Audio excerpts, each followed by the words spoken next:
com o cidadão carioca. Hoje, vai lá, você estamos passando aqui na sua rua, pedindo o seu voto para o pastor Gil, 22356. Vote certo, vote pastor Gil para vereador.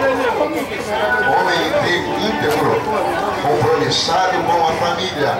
Vote pastor Gil para vereador.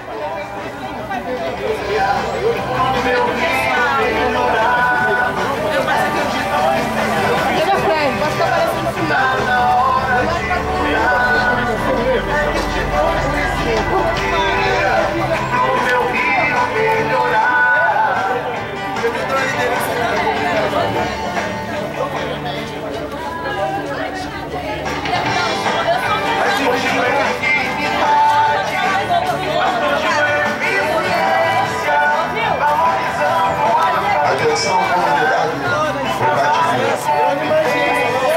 Estamos aqui no seu bairro com o pastor Gil, homem íntegro, 25 anos, fazendo a obra